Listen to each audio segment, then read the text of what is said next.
When we think of the internet, all this comes to mind.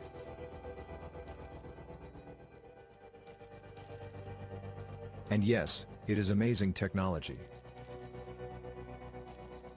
But we also have images in our mind, which we have obtained from what we have said in school since we were children. We have seen them on television or in movies. When we talk about telecommunications, we also think about this. But how close to reality are those images? How is the whole world connected to the internet? Are there satellites floating up there? First, we have to know how telecommunications and the internet work globally. The reality, and it can be verified, is that all the countries in the different continents are connected to the internet through fiber optic submarine cables. That's right, with cables. While most of us now experience the internet through Wi-Fi and phone data plans, those systems eventually connect with physical cables that rapidly transport information across the oceans.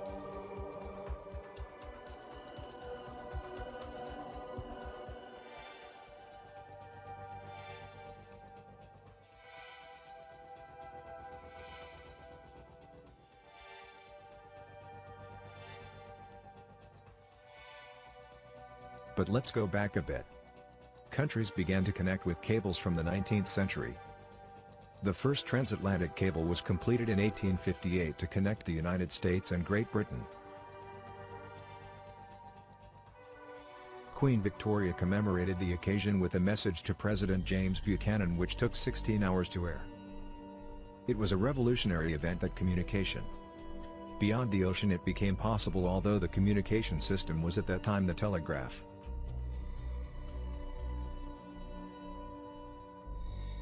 In 1866, the transatlantic submarine cable was completed and the submarine cable networks in the world gradually expanded. In the following years, more cables were laid that connected more countries and continents to each other. In 1876, the telephone was invented and dramatically expanded as a method of communication. In 1891, the world's first submarine telephone cable was built in the English Channel.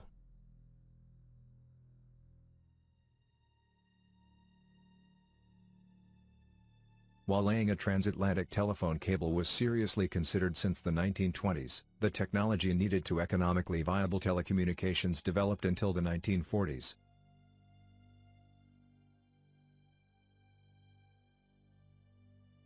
In 1956, the first transoceanic cable, TAT-1, was laid.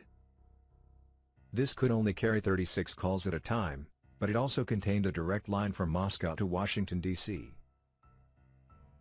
At the beginning of the 60s, they already had the idea of being able to connect computers to each other. In 1964, the first trans-Pacific submarine cable was built, and after that, many other trans-Pacific undersea cables were continuously built.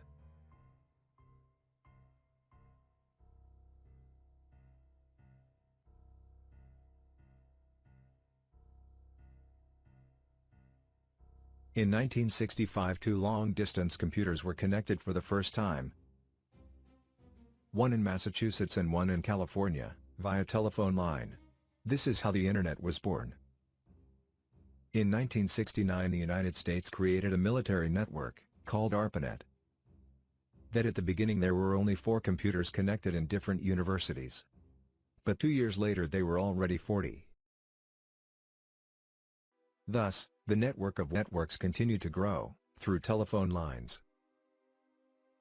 At that time, transoceanic cables were coaxial cables that transmitted voiceband signals, multiplexed in frequency. But the connections were very slow. Many of these cables can still be used, but they have been abandoned because their capacity is too small. Some have been used as instruments to measure seismic waves and other geomagnetic events. In the 1980s, an optical submarine cable was invented. Telecommunications with high quality and capacity became possible. The first transatlantic telephone cable to use fiber optics was the TAT-8. which became operational in 1988. It could carry 36,000 calls at a time. During the course of the 1990s, many more cables were laid, until today with hundreds of cables, reflecting the increase in internet use around the world. Today the main method for international telecommunications. It is with the use of submarine cables. Modern cables use fiber optic technology to carry digital data. They include telephone, internet and private data traffic. The reliability of submarine cables is high, especially when multiple routes are available in the event of a cable break. Furthermore, the total carrying capacity of submarine cables is terabits per second. In recent years, many submarine cable installations are growing all over the world. Since a communication infrastructure with higher speed and greater capacity is required due to the rapid growth of the internet. Cables are safer in deep water, where they can rest on a relatively flat seabed and they do not rub against rocks or risk other disturbances. The deeper the better.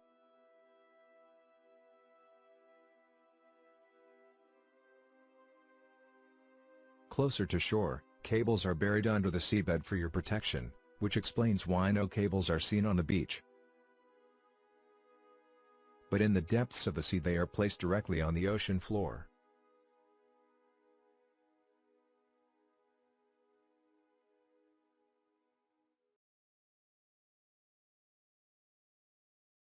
This is an example of a transatlantic cable route seabed profile.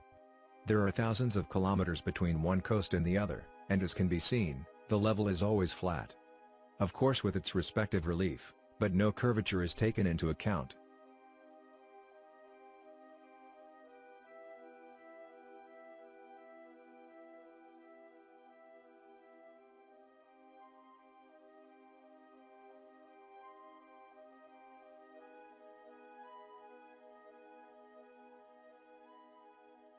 There is no curvature, only relief. Water always maintains its level between continental masses. That is why they talk about sea level. As seen in this illustration, in 13,000 kilometers away, the ocean maintains its same level. Only the relief and depth change.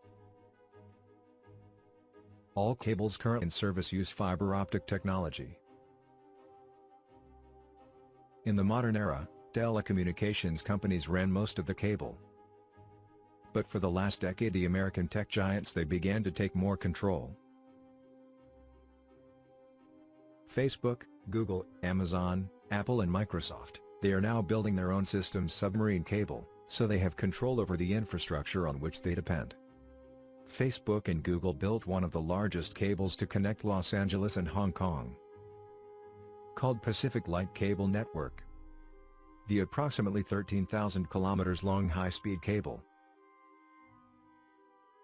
This cable can move data at a speed of 144 terabits per second, which would make it possible to have 80 million calls simultaneous high-definition video conferencing between Hong Kong and Los Angeles. Google also built a cable between Oregon and Japan. And Facebook and Microsoft built one that connects Virginia with Spain. Currently, there are more than 1.2 million kilometers of cables connecting continents to support our demand for communication. Telecommunications operators, mobile operators, multinational corporations, governments, content providers and research institutions. They depend on submarine cables to send data around the world. Something curious is that so far there are no submarine cables between Australia and South America. Perhaps because of the great distance between these 2 points. The risk of placing it in those latitudes of the Pacific Ocean and also for the cost involved. But you may be wondering, what about the radio? Since it is wireless. Well, in this case its spectrum is limited, the range and spread depends on the frequency bands. That can range from a few tens of kilometers to hundreds of kilometers. Or in the case of the LF and MF bands, The longest range is approximately 1,500 kilometers, depending also on the weather and terrain conditions. Electromagnetic waves do not travel indefinitely. They fade as the distance increases until they disappear. This is why repeater antennas are used, but the range also depends on the power of the transmitting and receiving antenna. And it is also well known that certain waves can bounce off the ionosphere. This means that the waves collide with layers of the ionosphere and the ionosphere reflects the waves back to another antenna. This peculiarity is used to carry out radio transmissions very long range. Since it can be calculated according to Snell's law, the angle at which it should strike the ionosphere layer to reflect the signal back to the ground and allow it to reach a great distance. Land communications have been around for a long time. Lore and long-range navigation. It was developed during the Second World War, with a range of up to 2,400 kilometers, using towers at different points and islands, to provide coverage for navigation. The signal bounces off the ionosphere and reaches the next tower. Since then incremental improvements have been made to this technology in power, range, and efficiency. Tropospheric scattering is also used. Radio waves are reflected by this layer of the atmosphere, which is the lowest portion and makes communication possible between antennas at greater distances. That is why we also see parabolic antennas oriented in a specific direction to receive the signal. This is how the so-called satellite TV also works, since they are electromagnetic waves.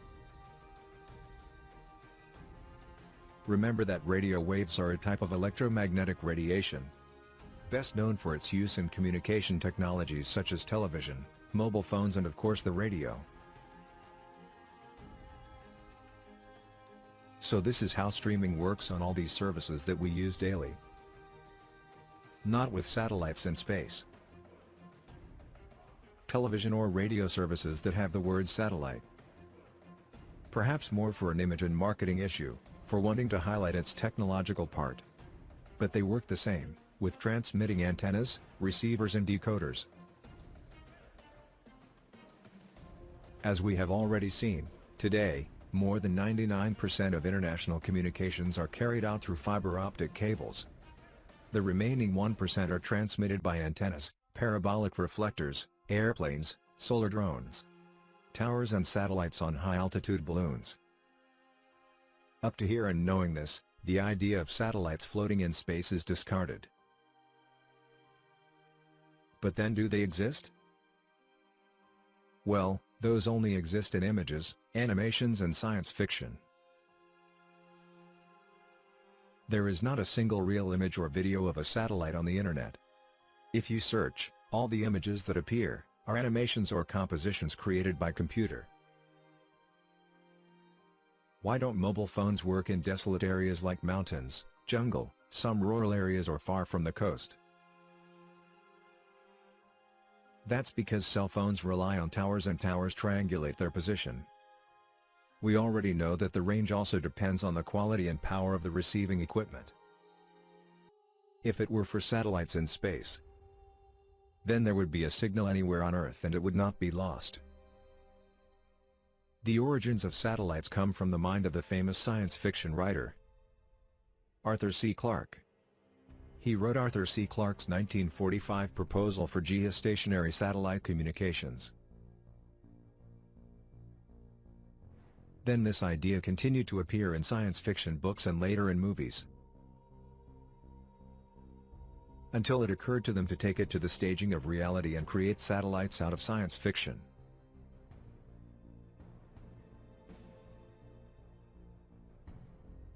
In 1968 Stanley Kubrick made a movie of 2001: A Space Odyssey. From Clarke's novel of the same name, it is said that Kubrick was hired to make the moon landing. One could assume that 2001: A Space Odyssey was a rehearsal prior to the Apollo mission. If there are so many satellites supposedly orbiting the spherical Earth and probes they send to Mars, why are there no complete images of Antarctica? Only strange images with blank and incomplete digital parts are seen on virtual globes.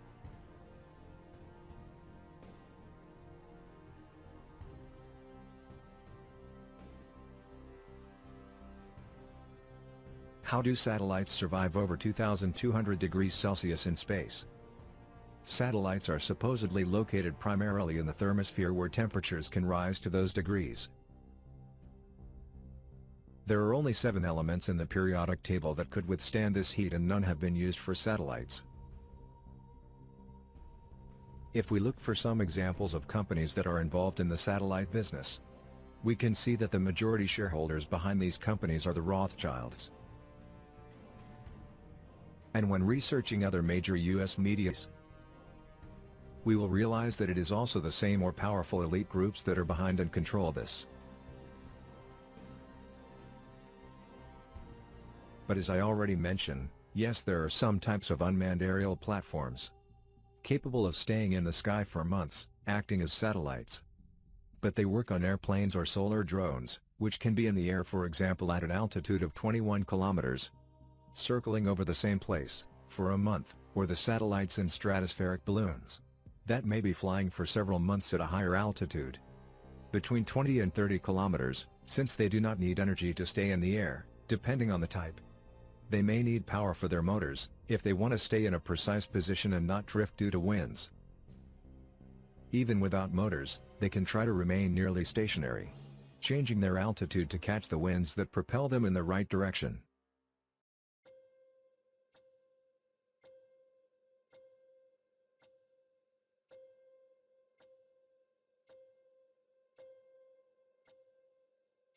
As well as the tide balloons, which maintain their position.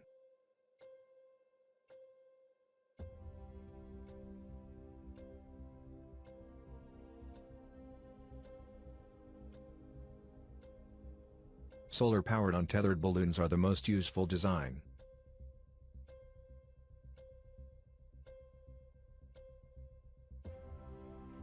All these vehicles are used for the aerial photo service that we see on maps, radars, optical observation, signal intelligence, weather and telecommunications such as internet or mobile telephony, for example, acting as cell towers 20 kilometers and providing near-perfect coverage in a range of up to 200 kilometers, offering an easy and fast way of coverage for a remote or specific regions.